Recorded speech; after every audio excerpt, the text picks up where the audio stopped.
नमस्कार। आज हमारी चर्चा का विषय है national achievement survey 2017 and performance on learning outcomes in social sciences. आप जैसा कि टॉपिक से पता चल रहा है कि राष्ट्रीय उपलब्धि सर्वेक्षण 2017 और लर्निंग आउटकम्स पर परफॉर्मेंस, ये दो चीज़ें हैं जिनके बारे में हम आज चर्चा करेंगे और सब्जेक्ट रहेगा हमारा सोशल साइंसेस। मैं doctor Pratima Kumari, working in department of education in social sciences NCERT। इस टॉपिक की चर्चा करने से पहले मैं ये जानना चाहती हूँ कि हम जो टेस्टिंग करते हैं, अगर हम बीमार हो जाते हैं तो हमें कैसे पता चलता है कि हमारी हेल्थ में स्पेसिफिकली कहाँ पर कमी है और फिर उसके बाद उसको कैसे पूरा किया जाए। आप अगर कमेंट बॉक्स में लिख करके मुझे बताएं तो बहुत अच्छा रहेगा, क्योंकि इस सेशन को मैं इंटरेक्टिव बनाना चाहती हूँ।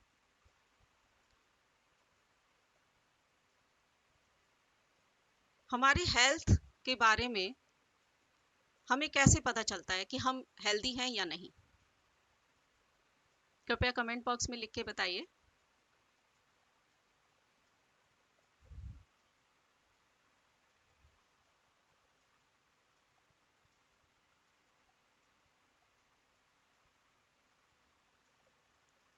मुझे कोई कमेंट अभी तक मिला नहीं है कि हमारी हेल्थ के बारे में हमें कैसे पता चलेगा। ये हम टेस्ट करके पता लगाते हैं।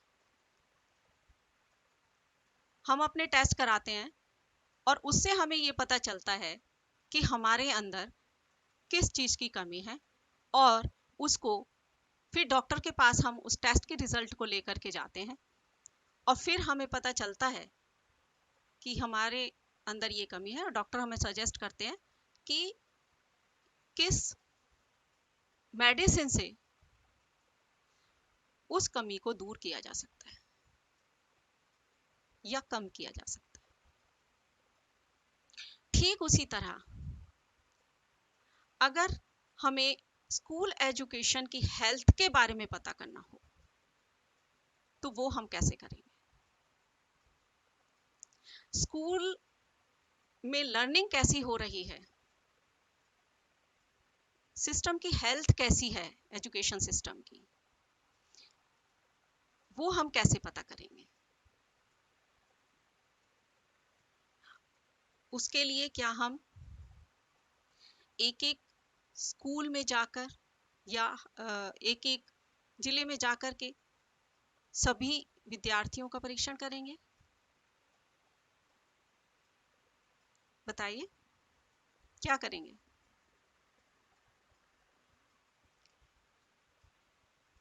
उसके लिए हम सर्वेक्षण करेंगे, लेकिन हम सैंपल बेसिस पर करेंगे, क्योंकि हमारा देश बहुत बड़ा देश है, 137 करोड़ की जनसंख्या है, बहुत डाइवर्सिटी है देश के अंदर,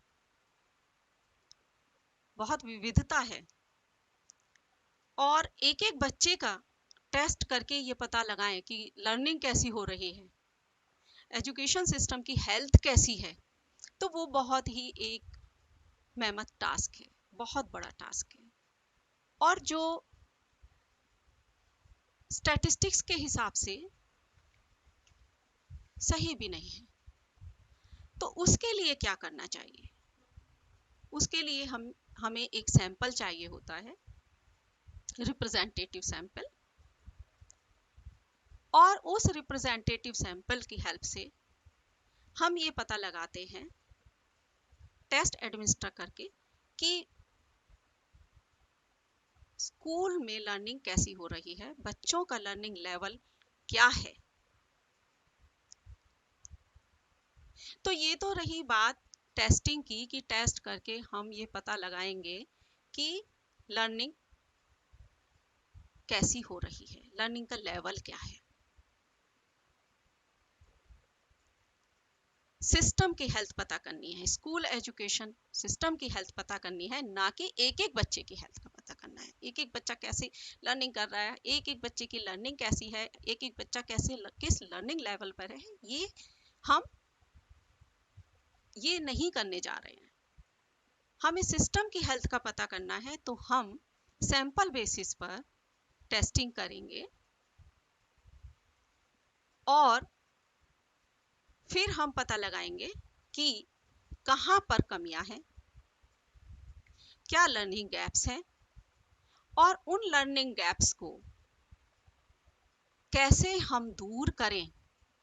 फिर हम उसके लिए भी प्रारूप बनाएंगे और फिर उसके बाद उसको इम्प्लीमेंट करेंगे, मॉनिटरिंग करेंगे फिर उसके बाद। और फिर एक समय अवधि के बाद फिर हम ये पता लगाएंगे कि जो इंटरवेंशंस हमने दी उनका क्या इफेक्ट रहा। जैसे डॉक्टर हमें मेडिसिन देते हैं और फिर वो हमें कहते हैं कि आप 2 दिन बाद 3 दिन ये दवा चलाइए और 3 दिन के बाद फिर आप हमारे पास आइए, बताइएगा कि इसका क्या रिजल्ट रहा, आपका बुखार उतरा या नहीं उतरा। समय समय पर आप घर पर मॉनिटर करते रहिए कि कितना कितना बुखार कितने कितने बजे था, कब कब दवाई ली। अगर आपका बुखार उतर जाता है तो आपको दवाई लेने की जरूरत नहीं है। ठीक उसी तरह से एजुकेशन सिस्टम में भी लर्निंग गैप्स को पता लगाने के लिए ये नेशनल अचीवमेंट सर्वे शुरू किया भारत सरकार ने। इसकी हिस्ट्री के बारे में कि ये कब कब शुरू किया गया, कब कब किया गया, ये आप जैसा कि स्क्रीन पर देख रहे हैं। सबसे पहला सर्वे क्लास 5 के लिए 2001-2002 में शुरू किया गया भारत सरकार के द्वारा और एनसीईआरटी ने इसको कंडक्ट किया। उसी तरह से साइकिल 4 क्लास 5 के लिए 2014-15 में किया गया और लर्निंग लेवल्स का पता लगाया गया और फिर उसको कंपेयर भी किया गया पिछले सर्वे से। उसी तरह से जैसे क्लास 5 में ये स्टार्टिंग हुई थी, उसी तरह से फिर 2002-2003 में क्लास 8 के लिए, ग्रेड 8 के लिए नेशनल अचीवमेंट सर्वे कंडक्ट किया गया और इसका भी फोर्थ साइकिल 2015-16 में खत्म हुआ। ठीक उसी तरह क्लास 3 के लिए 2003-4 में यह सर्वे शुरू किया गया और 2015-16 में इसका चौथा साइकिल पूरा हुआ। ये जो सर्वे होते थे 2016 तक, ये सर्वे एक 3 इयर्स के इंटरवल पर होते थे, यानी कि टेस्ट कंडक्ट किया जाता था पहले साल, फिर दूसरे साल रिजल्ट आता था, तीसरे साल उस पर इम्प्लीमेंटेशन पर वर्क होता था। तो इसमें बहुत टाइम लगता था। जैसा आप स्क्रीन पर भी देख रहे हैं कि क्या क्या चैलेंजेस रहे पिछले साइकिल्स में। पहली बात तो लर्निंग आउटकम्स उस टाइम नहीं थे।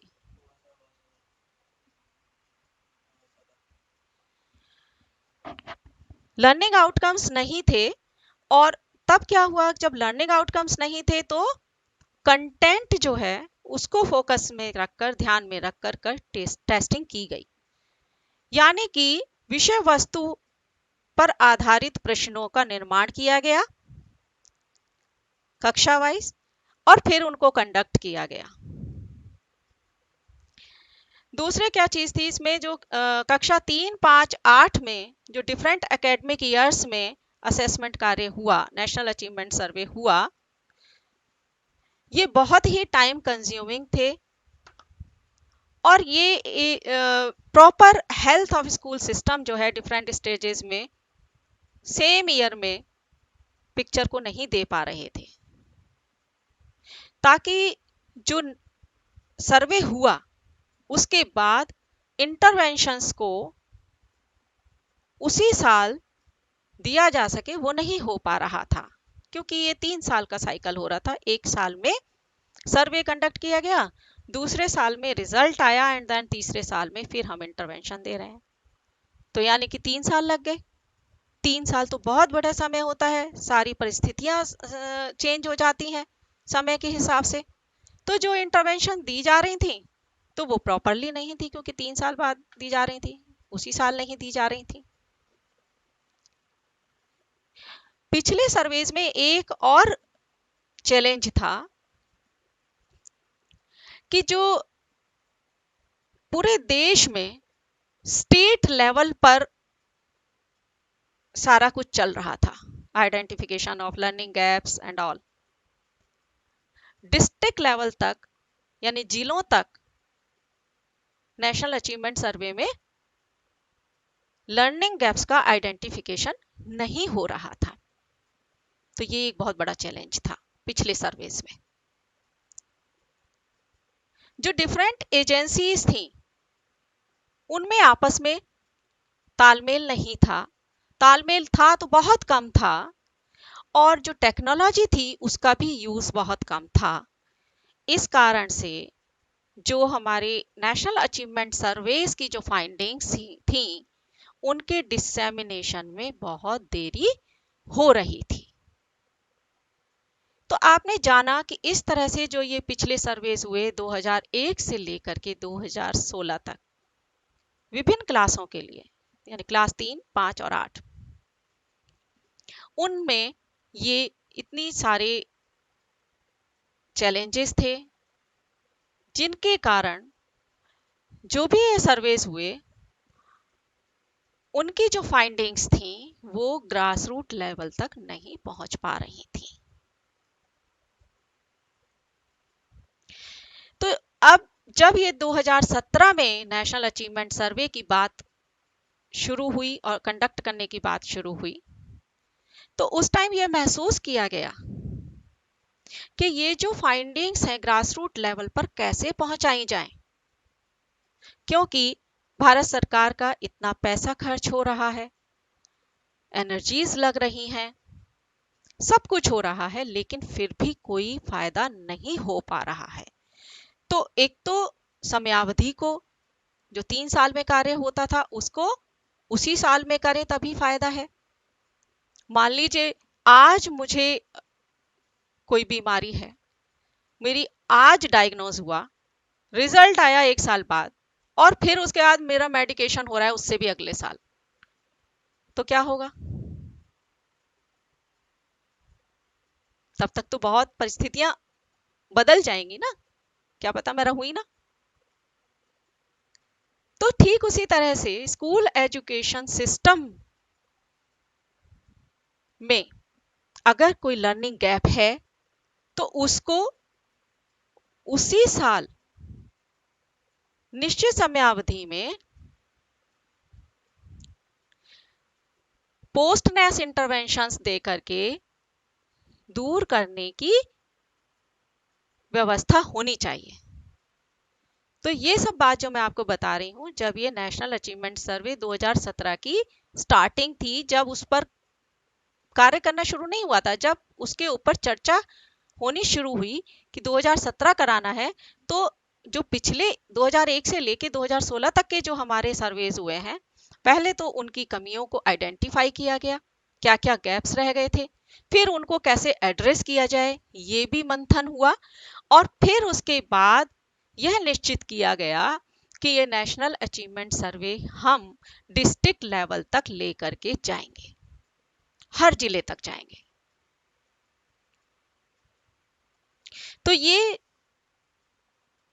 राष्ट्रीय उपलब्धि सर्वेक्षण पूरे देश में ग्रेड 3, 5, 8 में सरकारी और सरकारी सहायता प्राप्त स्कूलों में 13 नवंबर 2017 को कंडक्ट किया गया, एडमिनिस्टर हुआ एक साथ पूरे देश में एक दिन में। पहले क्या होता था, अलग अलग, मैंने आपको चार्ट दिखाया था, अलग अलग वर्षों में अलग अलग डेट्स में अलग अलग क्लासेस में सर्वे होता था। लेकिन 2017 में जो ये नेस हुआ, नेशनल अचीवमेंट सर्वे हुआ, ये पूरे देश में एक दिन में हुआ, 13 नवंबर 2017 को, सभी क्लासेस के लिए। पहले क्लासेस भी अलग अलग होती थी, अलग अलग दिनों में टेस्ट होते थे, और सरकारी सहायता प्राप्त स्कूलों में ये किया गया। 701 जिलों में 1,10,000 स्कूलों में 22 लाख बच्चों पर इस टेस्ट को कंडक्ट किया गया। भारत के 36 राज्य और यूनियन टेरिटरीज में 701 जिलों में इस सर्वेक्षण को कंडक्ट किया गया।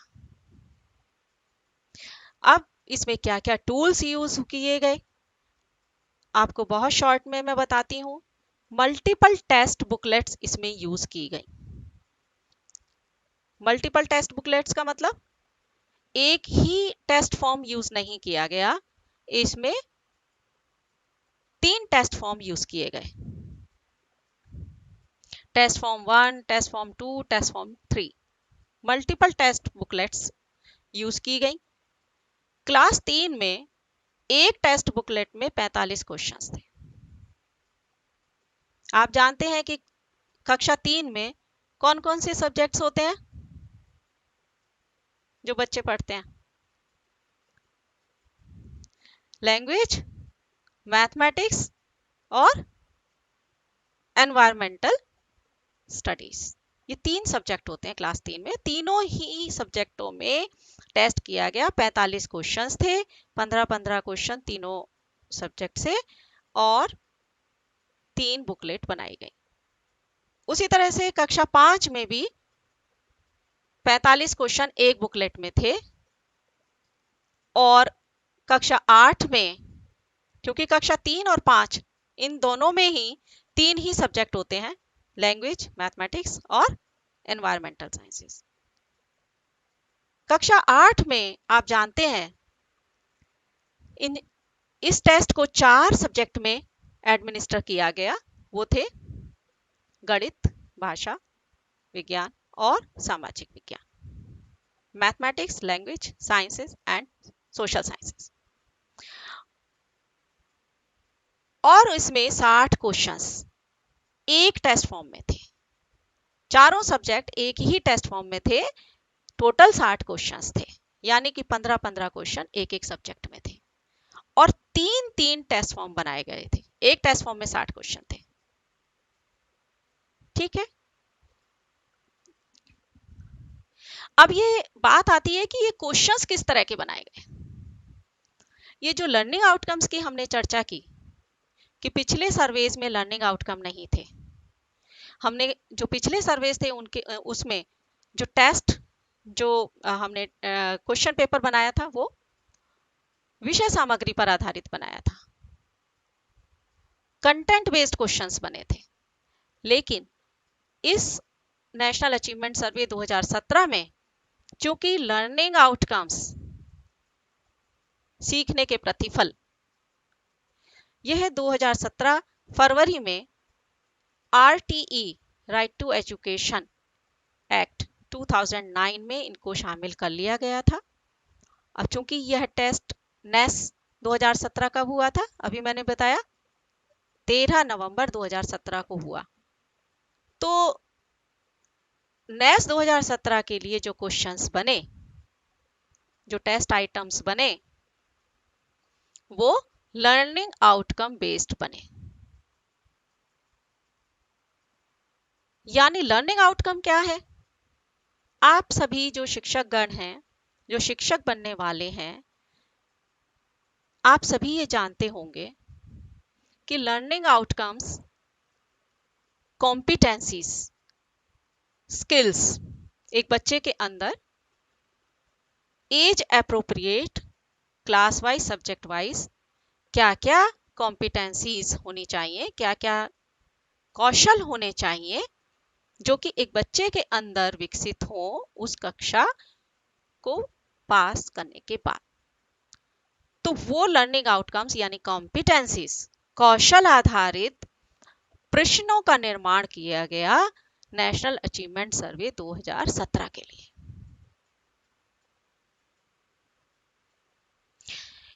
इन टेस्ट फॉर्म्स के अलावा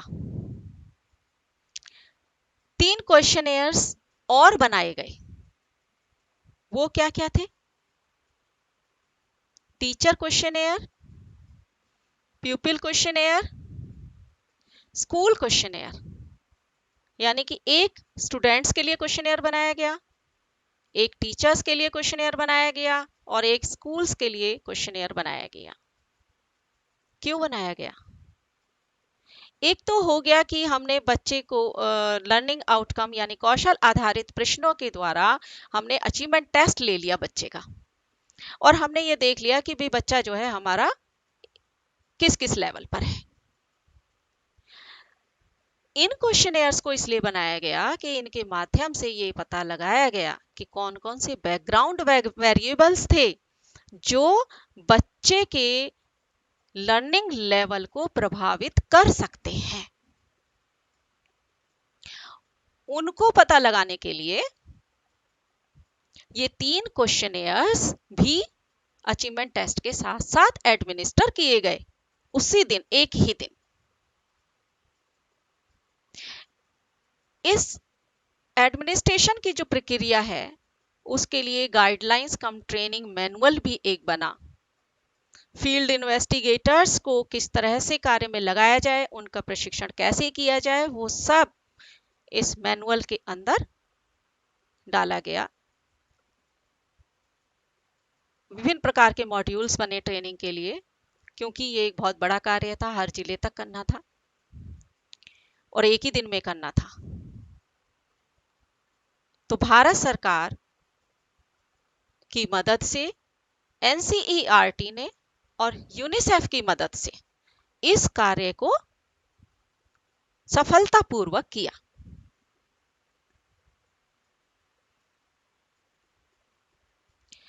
अब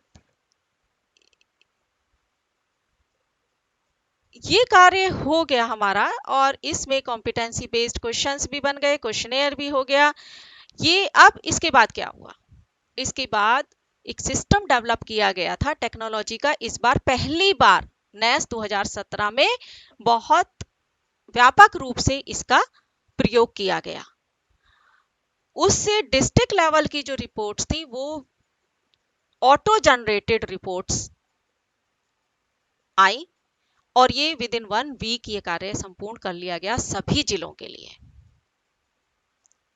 ये पूरा एक सिस्टम है जो गाइडलाइन कम ट्रेनिंग मैनुअल में इस सिस्टम के बारे में पूरी व्यवस्था की गई थी कि किस तरह से कौन कौन कार्य करेगा। वो एक अलग इशू है, दर्शकों की डिमांड पर अगर दर्शक चाहेंगे तो उसको भी मैं अलग से सेशन में ले सकती हूँ कि वो किस किस तरह से किया गया, किसने क्या क्या कार्य किया। लेकिन अभी के लिए जो डिस्ट्रिक्ट रिपोर्ट्स ये ऑटो जनरेटेड थी, तुरंत आ गई, विद इन 1 वीक सबके सामने आ गई। और जो स्टेट लर्निंग रिपोर्ट्स थी, यानी कि स्टेट लेवल पर, राज्य लेवल पर जो लर्निंग रिपोर्ट्स थी, वो भी, उसका भी कार्य विद इन 2 मंथ्स में कर लिया गया। कैसे कर लिया गया इतना बड़ा कार्य? टेक्नोलॉजी के यूज से, टेक्नोलॉजी की मदद से पहली बार 2017 में राष्ट्रीय उपलब्धि सर्वेक्षण में टेक्नोलॉजी का प्रयोग व्यापक रूप में किया गया। और ये सब रिपोर्ट्स, डिस्ट्रिक्ट और स्टेट लर्निंग रिपोर्ट्स, आप एनसीईआरटी की वेबसाइट पर देख सकते हैं। उसमें विभिन्न विभिन्न फोल्डर्स बने हुए हैं, डिस्ट्रिक्ट वाइज फोल्डर्स हैं, स्टेट वाइज फोल्डर्स हैं और हर डिस्ट्रिक्ट के लिए 10-10 डिस्ट्रिक्ट रिपोर्ट कार्ड बनाए गए। अब आप कहेंगे भाई एक डिस्ट्रिक्ट के लिए 10 डिस्ट्रिक्ट रिपोर्ट कार्ड क्यों बनाए गए? आपका क्वेश्चन होगा। तो वो इसलिए बनाए गए, जैसा कि मैंने आपको अभी बताया था कि कक्षा 3 में 3 विषय, तो विषयवार एक एक डिस्ट्रिक्ट रिपोर्ट कार्ड बनाया गया। तो 3 विषय तो 3 डिस्ट्रिक्ट रिपोर्ट कार्ड कक्षा 3 के लिए, उसी तरह से 3 डिस्ट्रिक्ट रिपोर्ट कार्ड कक्षा 5 के लिए और चूंकि कक्षा 8 में 4 विषय जिन पर कि हमने सर्वे कंडक्ट किया, तो उन 4 विषयों पर भी 4 डिस्ट्रिक्ट रिपोर्ट कार्ड। तो कितने हो गए? 3 + 3 + 4 यानी 10। एक डिस्ट्रिक्ट के लिए 10 district report card auto generate हुए within 1 week with the help of technology. अब चूंकि मैंने आपको अभी बताया कि 701 जिलों में, 701 डिस्ट्रिक्ट में इस सर्वे को कंडक्ट किया गया, तो यानी कितने बन गए डिस्ट्रिक्ट रिपोर्ट कार्ड टोटल? भाई एक डिस्ट्रिक्ट के लिए 10 डिस्ट्रिक्ट रिपोर्ट कार्ड, तो 701 जिले के लिए कितने डिस्ट्रिक्ट रिपोर्ट कार्ड बने? 7010 डिस्ट्रिक्ट रिपोर्ट कार्ड टोटल बने हर डिस्ट्रिक्ट के लिए, 10-10 डिस्ट्रिक्ट रिपोर्ट कार्ड्स। अब इस सेशन में हम आपको डिटेल में बताएंगे कि डिस्ट्रिक्ट रिपोर्ट कार्ड में क्या था, क्या है, आपको वेबसाइट पर मिल जाएगा हर डिस्ट्रिक्ट के लिए, और स्टेट लर्निंग रिपोर्ट्स में क्या है। और स्टेट लर्निंग रिपोर्ट्स भी आपको एनसीईआरटी की वेबसाइट पर मिल जाएंगी। आप गूगल भी कर लेंगे तो भी ये आ जाएगा। गूगल में आप लिखिए स्टेट लर्निंग रिपोर्ट्स एनसीईआरटी, आ जाएगा।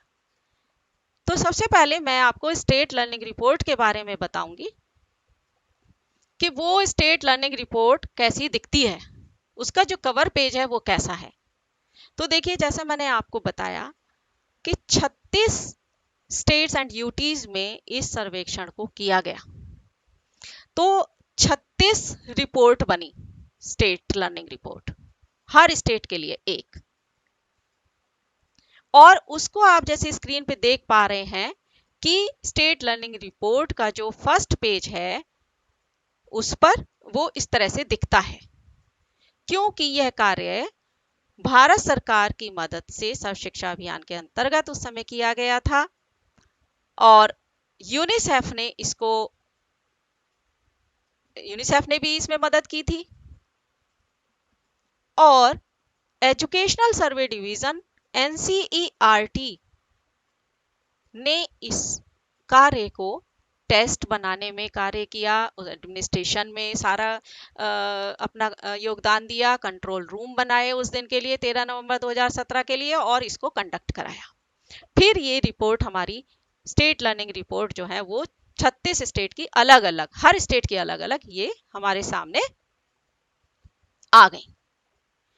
अब इन रिपोर्ट्स में ये क्यों इंपॉर्टेंट है, इन रिपोर्ट्स में क्या है ऐसा जो बहुत ज्यादा इंपॉर्टेंट है, और वो हम सभी शिक्षकों को और जो भावी शिक्षक हैं उनको, जो हमारे स्कूल में पढ़ा रहे हैं टीचर्स, डिस्ट्रिक्ट लेवल पर जो हमारे एजुकेशनल फंक्शनरीज हैं उनको, स्टेट लेवल पर जो फंक्शनरीज हैं उनको, ये इन सब के बारे में पता होना चाहिए। क्यों?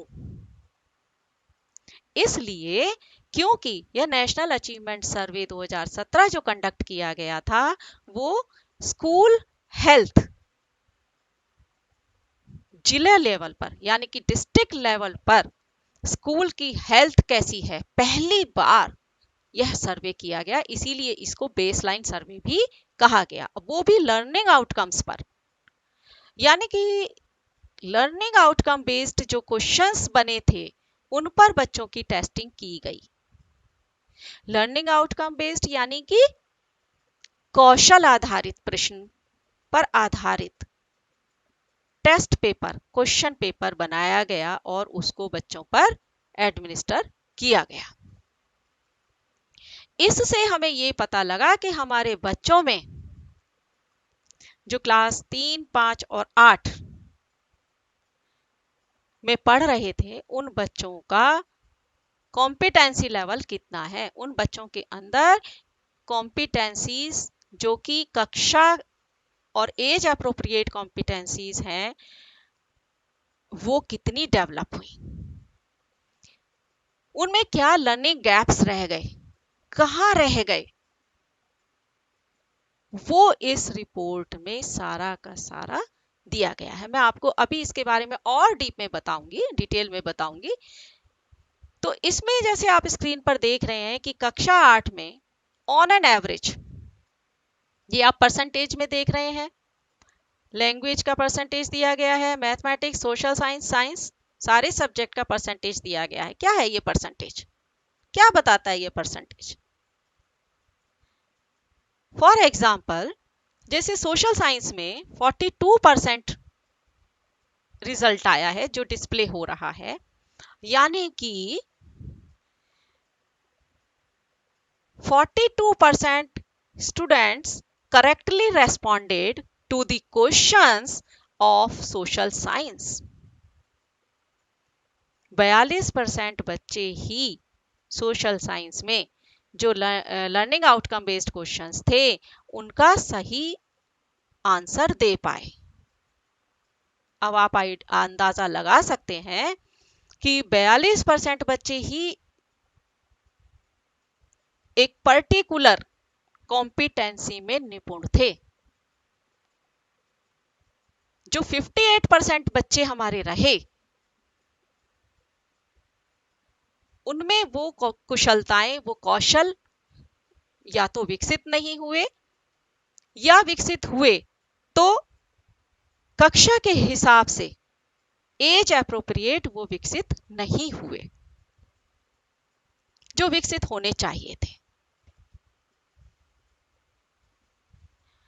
उसी तरह से आप अगर आप देखें कि लर्निंग आउटकम में परफॉर्मेंस जो है वो लोएस्ट परफॉर्मिंग लर्निंग आउटकम्स कौन कौन से रहे, यानी कि किन किन कौशलों में हमारे बच्चों ने अच्छा प्रदर्शन नहीं किया, वो लर्निंग आउटकम्स कौन से थे जिनमें कि सबसे कम परफॉर्मेंस बच्चे दे पाए। अब यहां मैं ये कहना चाहूंगी कि ये जो नेशनल अचीवमेंट सर्वे 2017 है वो किसी एक बच्चे का रिपोर्ट कार्ड नहीं है, सिस्टम का रिपोर्ट कार्ड है, वो भी डिस्ट्रिक्ट लेवल पर। डिस्ट्रिक्ट लेवल पर हमारे बच्चों का लर्निंग आउटकम में प्रदर्शन कैसा रहा, स्टेट लेवल पर हमारे बच्चों का प्रदर्शन लर्निंग आउटकम्स पर कैसा रहा, यह जो रिपोर्टें हैं, स्टेट लर्निंग रिपोर्ट और डिस्ट्रिक्ट रिपोर्ट, ये हमें बताती हैं। अब चूंकि हम स्टेट रिपोर्ट की चर्चा कर रहे हैं इस टाइम, स्टेट लर्निंग रिपोर्ट इसको कहते हैं, तो इसमें स्टेट लेवल पर वो कौन कौन से लर्निंग आउटकम्स रहे, वो कौन कौन से कौशल रहे जिनमें कि बच्चों का प्रदर्शन अच्छा नहीं रहा, यह एक टीचर को पता होना चाहिए। यह डिस्ट्रिक्ट लेवल पर भी फंक्शनरीज को, एजुकेशनल फंक्शनरीज को पता होना चाहिए, यह स्टेट लेवल पर भी फंक्शनरीज हैं और नेशनल लेवल पर जो फंक्शनरीज हैं उनको भी पता होना चाहिए कि इस पर्टिकुलर स्टेट में बच्चों का प्रदर्शन लर्निंग आउटकम्स पर कैसा रहा। क्योंकि यह state learning report Uttar Pradesh की मैं प्रदर्शित कर रही हूँ, यहाँ पर मैं आपको पिछली स्लाइड दिखाती हूँ तो आप इसमें देख पाएंगे कि ये जो मैंने स्टेट लर्निंग रिपोर्ट ली है वो उत्तर प्रदेश की है। ये जो आंकड़े आपके समक्ष मैंने रखे हैं वो उत्तर प्रदेश के मैं रख रही हूँ। तो अब इसमें हम देखें तो लोएस्ट परफॉर्मिंग लर्निंग आउटकम्स कौन कौन से रहे।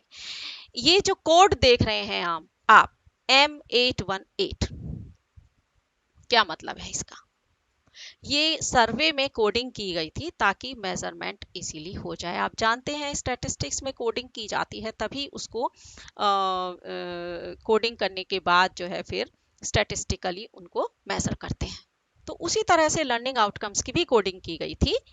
तो M मतलब मैथमेटिक्स यानी गणित, और 8 मतलब क्लास, कक्षा 8, क्लास ग्रेड 8, और 18 मतलब कि 18वें नंबर पर जो लर्निंग आउटकम था उसका डिस्क्रिप्शन सामने आप देख रहे हैं। क्या था वो लर्निंग आउटकम?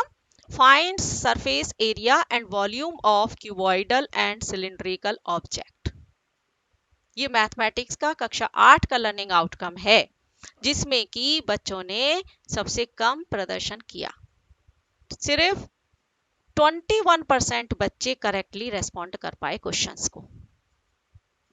अब चूंकि यह सेशन सोशल साइंस के बारे में है, स्पेशली जैसा टाइटल में भी आपने देखा था, तो हम अब सोशल साइंस की चर्चा करेंगे कि कौन से लर्निंग आउटकम थे जिनमें कि बच्चों ने सोशल साइंस में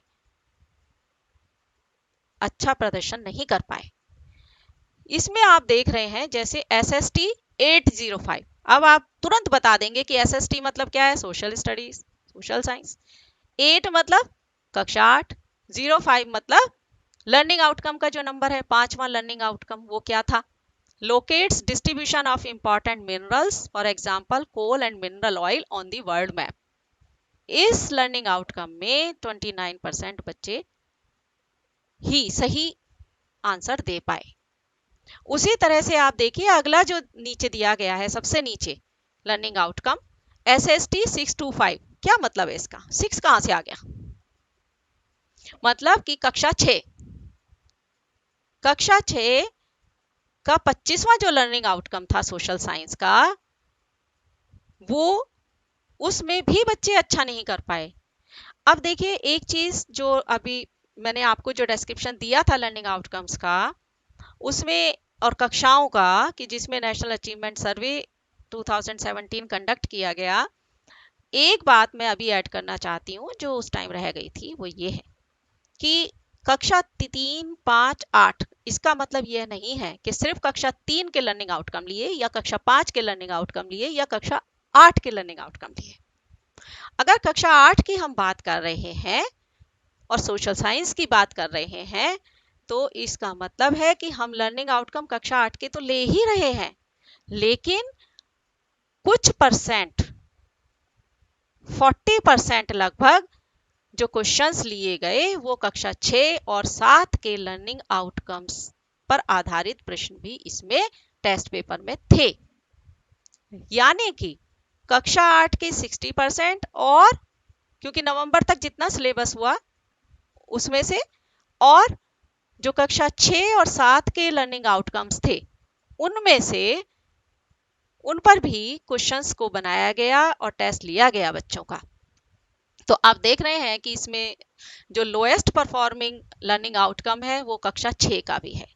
यानी कि बच्चा तो कक्षा 8 में आ गया, लेकिन कक्षा 6 में जो कौशल डेवलप होना चाहिए था, यहां रिफ्लेक्ट हो रहा है कि वो डेवलप नहीं हो पाया।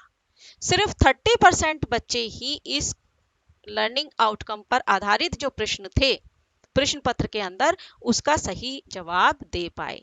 क्या था वो learning outcome, describes the functioning of rural and urban local government bodies in sectors like health and education।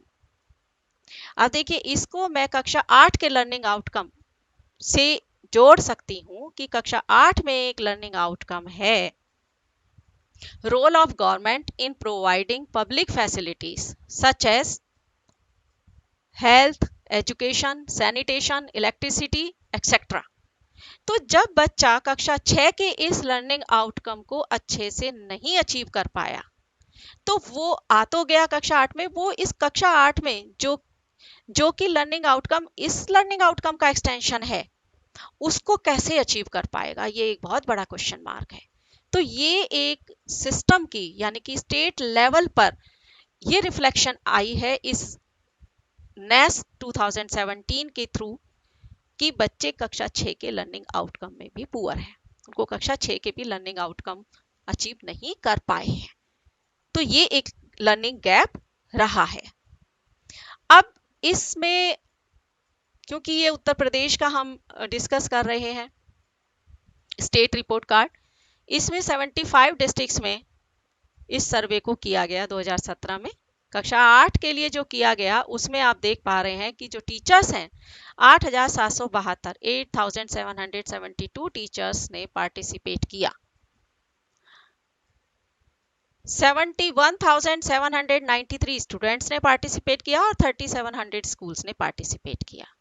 अब आप ये कह रहे होंगे कि बच्चों का अचीवमेंट टेस्ट हुआ, ये टीचर्स और स्कूल ये कहां से कैसे पार्टिसिपेट किया। मैंने आपको शुरू में ही बताया था कि अचीवमेंट टेस्ट के साथ साथ क्वेश्चनेयर्स भी 3 बनाए गए थे, एक टीचर्स के लिए, एक स्टूडेंट्स के लिए और एक स्कूल के लिए।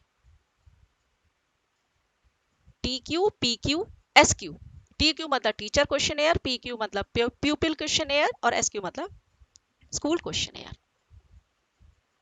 अब हम देखें ये जो हमारी प्रेजेंट स्लाइड है, इसमें national average achievement class wise और सब्जेक्ट वाइज ये दिखाया गया है। आप जैसे देख पा रहे हैं, एक ट्रेंड आप देखिए, चाहे वो मैथमेटिक्स में हो, चाहे वो लैंग्वेज में हो, चाहे वो ईवीएस और सोशल साइंस साइंस में हो, वो जो एक ट्रेंड है, आप बता पाएंगे क्या ट्रेंड देख पा रहे हैं? कक्षावार लिखा हुआ है, क्लास 3 का तीनों सब्जेक्ट, फिर कक्षा 5 के तीनों सब्जेक्ट और फिर कक्षा 8 के चारों सब्जेक्ट। क्या ट्रेंड है बताइए?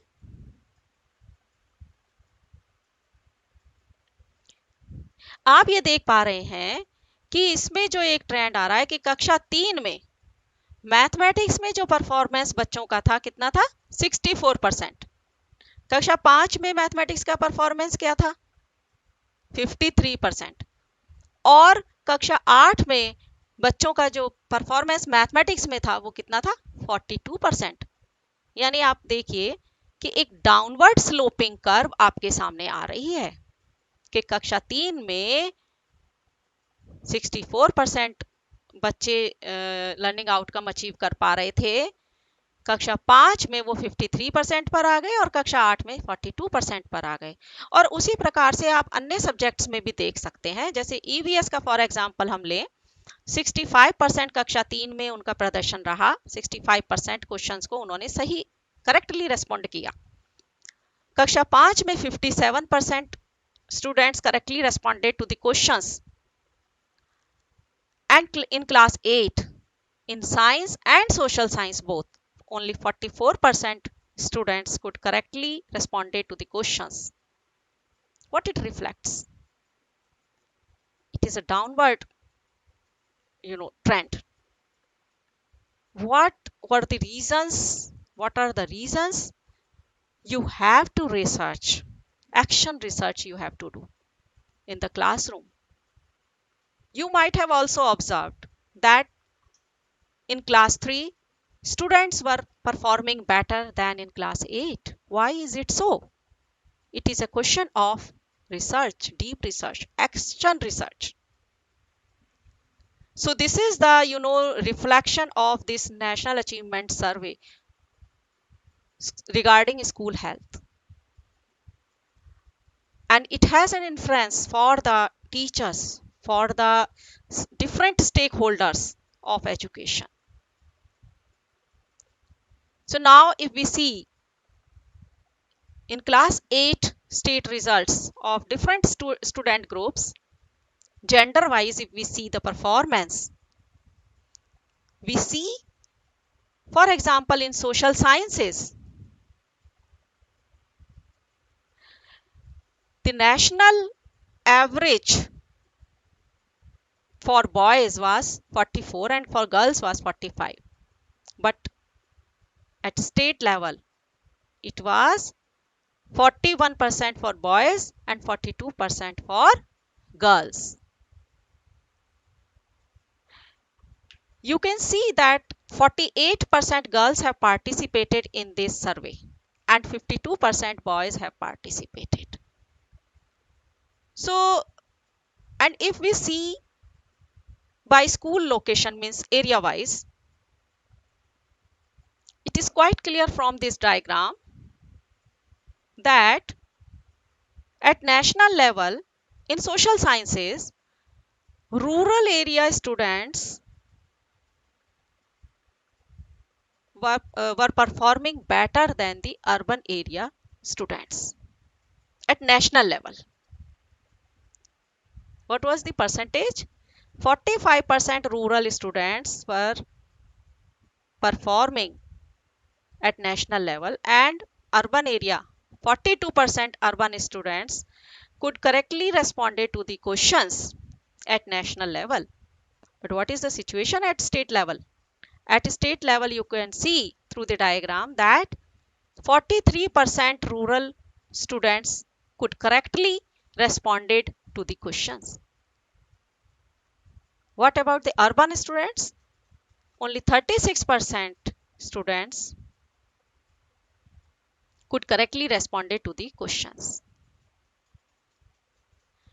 So here rural and urban means the schools which were situated in rural area, and urban schools means schools which were situated in urban area.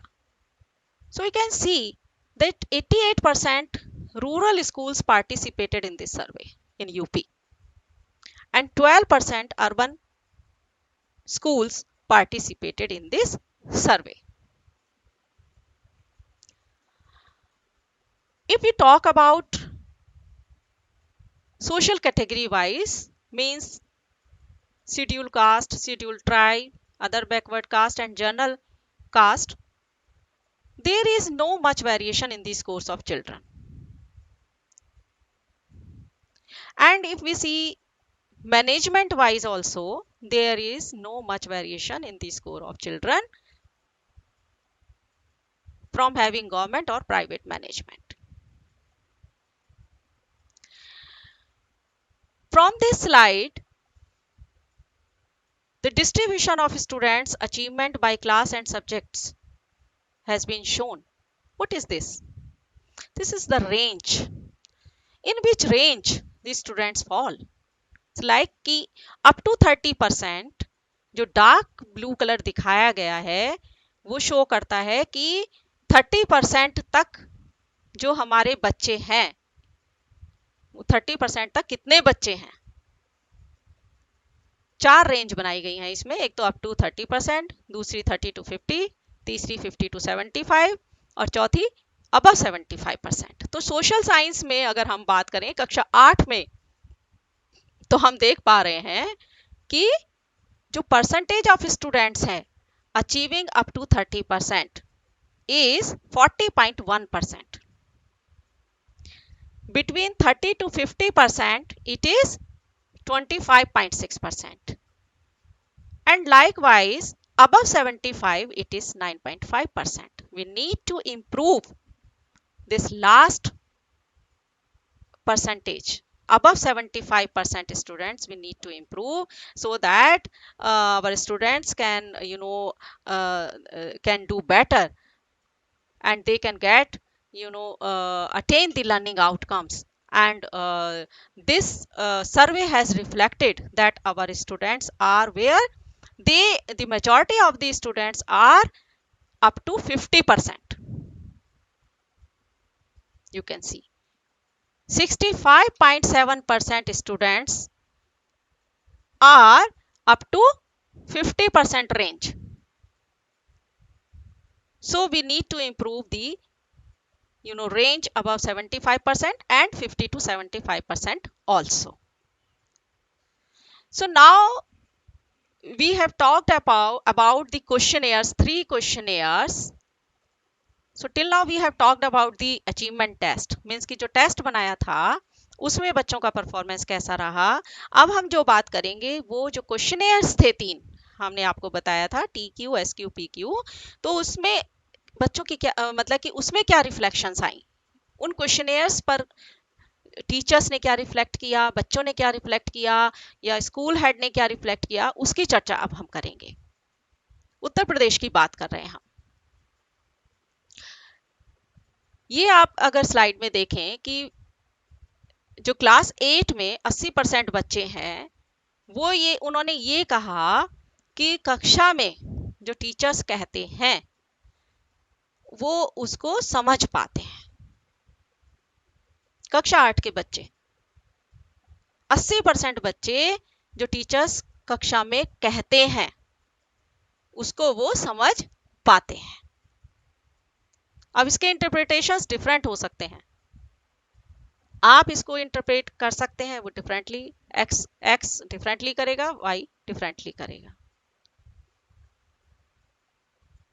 उसी तरह से जो 22% बच्चे हैं कक्षा 8 के उनको स्कूल तक जाने में कठिनाई होती है,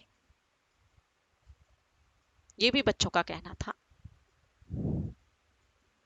और लगभग 75% बच्चे जो हैं कक्षा 8 के वो बाहर निकलते हैं गेम पीरियड में और खेलते हैं। 25% बच्चे हमारे अभी भी कक्षा के अंदर ही बैठना पसंद करते हैं गेम्स पीरियड में।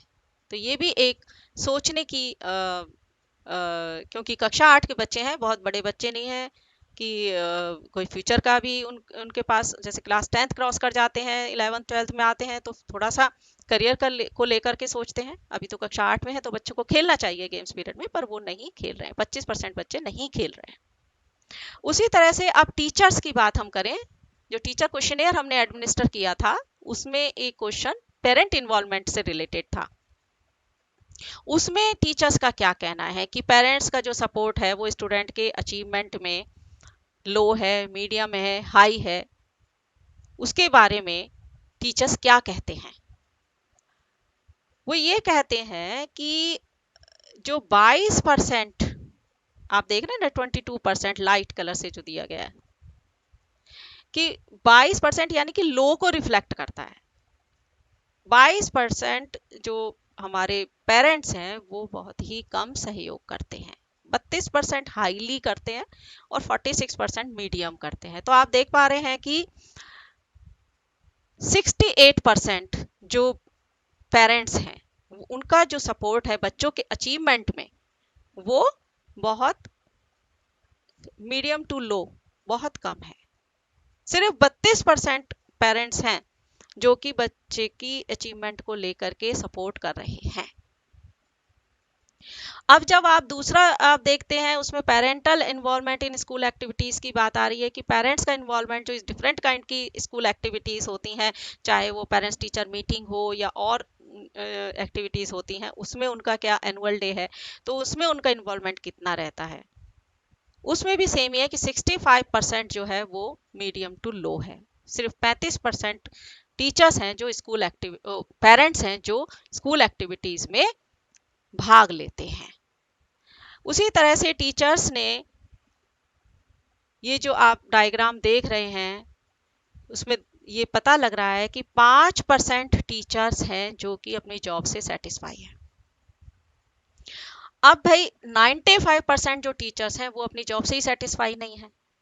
तो जब वो ये रिसर्चेस हो चुकी हैं कि अगर टीचर्स या कोई भी व्यक्ति अपनी प्रेजेंट जॉब से सेटिस्फाई नहीं होता है तो वो आउटकम जो उसका आउटपुट होता है वो भी उसका सेटिस्फैक्टरी नहीं होता है। तो ये भी एक सिस्टम लेवल पर जो डिफरेंट स्टेक होल्डर्स हैं एजुकेशन के उनको इस पर विचार करने की ज़रूरत है कि देखिए आपके जो टीचर्स हैं वो सेटिस्फाई नहीं है, ओनली 5% टीचर्स हैं जो अपनी जॉब से सेटिस्फाई हैं।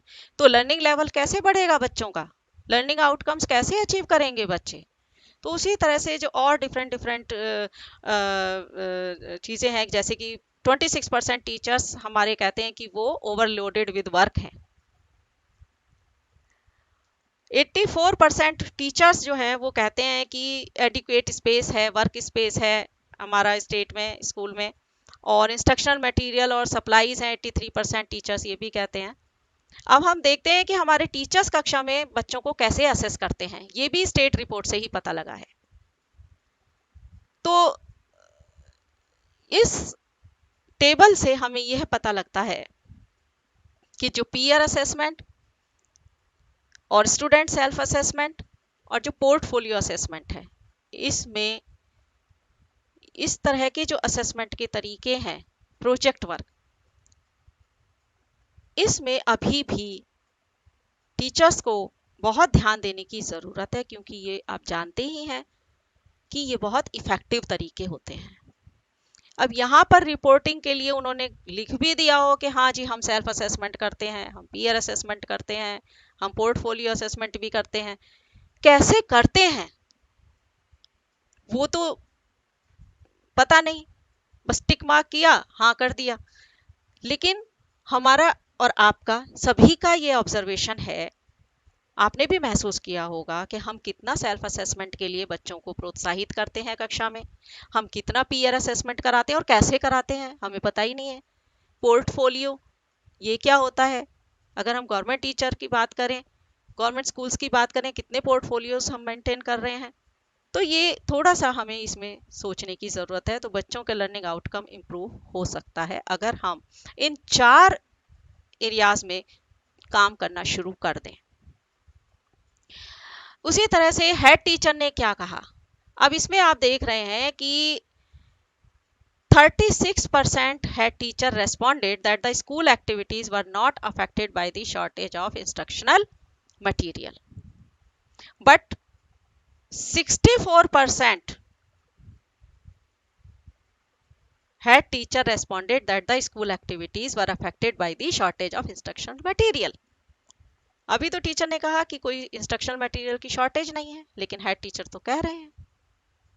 तो इसी तरह से डिफरेंट डिफरेंट हेड्स पर हमें यहाँ डेटा मिलता है जो स्टेट रिपोर्ट में बहुत अच्छे से दर्शाया गया है और उस पर कार्य करने की ज़रूरत है। इन रिपोर्ट्स को पढ़ने की ज़रूरत है और उसको अंडरस्टैंड करने की ज़रूरत है और फिर उसके बाद उस पर कार्य करने की ज़रूरत है। अब मैं कक्षा 8 में जो डिस्ट्रिक्ट मीन है, क्योंकि हम डिस्ट्रिक्ट लेवल तक गए, स्कूल तक तो गए नहीं है, हम बच्चे तक नहीं गए, स्कूल तक नहीं गए, हम डिस्ट्रिक्ट तक गए हैं। तो डिस्ट्रिक्ट का मीन जो है वो परफॉर्मेंस ऑन लर्निंग आउटकम्स क्या क्या रहा, अगर हम देखें उत्तर प्रदेश में अंबेडकर नगर, इसका जो है वो डिस्ट्रिक्ट मीन 59 रहा। या इसका मतलब क्या है कि 59% students could correctly responded to the questions in all the subjects in Ambedkar Nagar district, right? अब उसी तरह से मैं एक और स्लाइड, क्योंकि समय अब जो है 4 बज चुके हैं, तो मैं आपको शॉर्ट में अब इसको कर रही हूँ। अगर आप देखें कि वाराणसी, ये सबसे नीचे है, लास्ट में है, स्क्रीन पर देखें, 29% students could correctly responded to the questions in Varanasi district. तो वाराणसी के लिए भी एक मैसेज है कि सिर्फ 29% जो बच्चे हैं वो इस डिस्ट्रिक्ट में सही उत्तर दे पाए हैं, ठीक है। उसी तरह से बहराइच 28% और गाजीपुर डिस्ट्रिक्ट जो है 19%, जो सबसे लास्ट में है। अब हम अगर देखें कि एवरेज परफॉर्मेंस ऑफ स्टूडेंट्स देखें लर्निंग आउटकम में कक्षा 8 में और सोशल साइंस में, तो इसमें आपको देखिए जो हमारा फर्स्ट कॉलम है उसमें लर्निंग आउटकम कोड दिया गया है, जैसे आप देख पा रहे हैं, हमने पहले भी बताया था स्टार्टिंग में जब हाइलाइट्स की बात की थी। SST 605 वो क्या बताता है, इस लर्निंग आउटकम को लिया गया है, उसका फिर नेक्स्ट कॉलम में डिस्क्रिप्शन दिया गया है और फिर उससे नेक्स्ट में एवरेज परफॉर्मेंस इन परसेंटेज दिया गया है। तो मैं पूरा डिटेल में नहीं आपको अभी बता रही हूँ, समय की कमी है। तो इसमें हम अगर देखें कि जो हमारा SST 831, इसको देखिए सेकेंड लास्ट, 39% एवरेज परफॉर्मेंस है, यानी 39% students correctly responded to this learning outcome. Identifies the role of government in providing public facilities such as water, sanitation, road, electricity and recognizes their availability। आपको ध्यान होगा कि कक्षा 6 का जो लर्निंग आउटकम था, जिसमें कि बच्चों ने अच्छे से परफॉर्म नहीं कर पाए थे,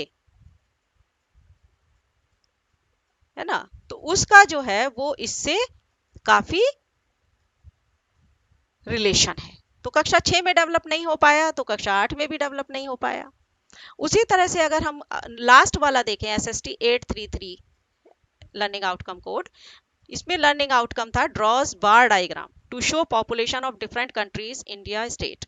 45% स्टूडेंट्स जो हैं वो डायग्राम बना पाने की क्षमता रखते हैं, कौशल रखते हैं, लेकिन जो 55% बच्चे हैं वो इस कौशल में उनको अभी और मेहनत करने की जरूरत है, वो उसमें लैकिंग है। अब हम अभी तक हमने चर्चा की थी स्टेट लर्निंग रिपोर्ट यानी राज्य रिपोर्टों की। उत्तर प्रदेश हमने फॉर एग्जांपल लिया था, इसी तरह से 36 राज्य और यूटीज यूनियन टेरिटरीज की रिपोर्ट्स हैं। अब हम आते हैं डिस्ट्रिक्ट रिपोर्ट कार्ड, क्योंकि डिस्ट्रिक्ट रिपोर्ट कार्ड जो ऑटो जनरेटेड थे विद इन 1 वीक निकल के आए थे टेक्नोलॉजी की मदद से। मैंने वाराणसी डिस्ट्रिक्ट यहाँ फॉर एग्जांपल लिया है, उसका डिस्ट्रिक्ट रिपोर्ट कार्ड मैं यहाँ प्रस्तुत कर रही हूँ। तो उसमें SST में 1166 बच्चों ने पार्टिसिपेट किया था और 50 स्कूल्स ने पार्टिसिपेट किया था, जिसमें गवर्नमेंट और गवर्नमेंट एडेड दोनों स्कूल्स थे। अब हम अगर जेंडर वाइज देखें तो भी आप देखिए कि 51% बॉयज थे और 49% लगभग गर्ल्स थी। और रूरल स्कूल भी 94% रूरल स्कूल है और आपके 6% जो है वो अर्बन स्कूल्स हैं। उसी तरह से अगर हम नेक्स्ट स्लाइड देखें तो उसमें भी कैटेगरी वाइज भी दिया है, चिल्ड्रन विद स्पेशल नीड्स तो इसमें है नहीं, एक भी नहीं है। और मैनेजमेंट वाइज कितने स्कूल थे, यानी 61.9% गवर्नमेंट स्कूल थे और 38% गवर्नमेंट एडेड स्कूल थे जिन्होंने की सर्वे में वाराणसी डिस्ट्रिक्ट से पार्टिसिपेट किया। अब average performance of students in social science क्या रहा? ओवरऑल जो परफॉर्मेंस है, मतलब कि gender wise, area wise, management wise, social wise and all subject, 24.24% overall percentage है।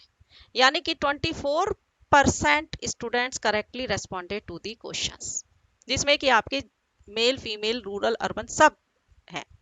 अगर आप इसको सेग्रीगेट करके देखें gender wise, area wise, management wise, social group wise, तो भी आप देखते हैं कि जो फीमेल है, अब देखिए कितनी फीमेल थी, उसके 23.14% female students could correctly responded to the questions. उसी तरह से male 25.29% male students correctly responded to the questions और सोशल साइंस। अब अगर हम परफॉर्मेंस ऑन लर्निंग आउटकम्स देखें तो इसमें भी हम ये देख रहे हैं कि जो हमारे फर्स्ट लर्निंग आउटकम है SST 605 यानी सोशल स्टडीज का क्लास 6 का, कक्षा 6 का पांचवा जो लर्निंग आउटकम है, उसमें एवरेज परफॉर्मेंस कितना है, 26.6%। और अगर हम देखें कि कक्षा 7 का सबसे लास्ट में हम आके देखें SST 734 traces how goods travel through various market places, 733 भी कक्षा 7 का है, differentiates between different kinds of market. तो इसमें भी सिर्फ 26.6% students could correctly responded to the questions, यानी कक्षा 6 और कक्षा 7 के जो लर्निंग आउटकम्स हैं उसमें बच्चों का जो प्रदर्शन है वो बहुत ही पुअर है। उसी तरह से अभी पहले भी हम ये चर्चा कर चुके हैं, इन दोनों को मैं छोड़ रही हूँ, SST 831 और SST 833 ये हम ऑलरेडी कर चुके हैं। अब हम देखें तो इस डिस्ट्रिक्ट रिपोर्ट कार्ड में और क्या चीज दिखाई गई है। आपको बताया ना विषयवार है ये जो हमारे डिस्ट्रिक्ट रिपोर्ट कार्ड है, हर विषय के लिए एक डिस्ट्रिक्ट रिपोर्ट कार्ड है और हर कक्षा के लिए 10 डिस्ट्रिक्ट रिपोर्ट कार्ड एक डिस्ट्रिक्ट के लिए है। तो ये जो सोशल साइंस का डिस्ट्रिक्ट रिपोर्ट कार्ड है उसमें तीसरे पेज पर ये दिखाया गया, 3 पेज का ये रिपोर्ट कार्ड है। तो लोएस्ट परफॉर्मिंग लर्निंग आउटकम्स में अगर हम देखें तो लोएस्ट वाला कौन सा है वो देखिए आप, डिस्क्राइब्स, फर्स्ट वाला describes the functioning of rural and urban local government bodies in sectors like health and education. देखिए वही जो कक्षा 8 में आप देख रहे थे, role of government in providing public facilities such as sanitation, health, education, electricity, उसमें भी बच्चों का परफॉर्मेंस बहुत पुअर था। अब यहाँ भी देखिए ये कक्षा 6 का लर्निंग आउटकम है, इसमें भी बच्चों का 11% ही सिर्फ परफॉर्मेंस है। तो कहीं ना कहीं देखिए कक्षा 6, 7 और 8 के परफॉर्मेंस में बच्चों का आप लिंक भी कर सकते हैं कि जिन जिन लर्निंग आउटकम्स में कक्षा 6 में बच्चे पुअर थे उन्हीं में आगे 7 में और 8 में भी वो पुअर रहे हैं। तो उसमें मेहनत करने की जरूरत है, ये लर्निंग गैप है, यहाँ एड्रेस करने की जरूरत है।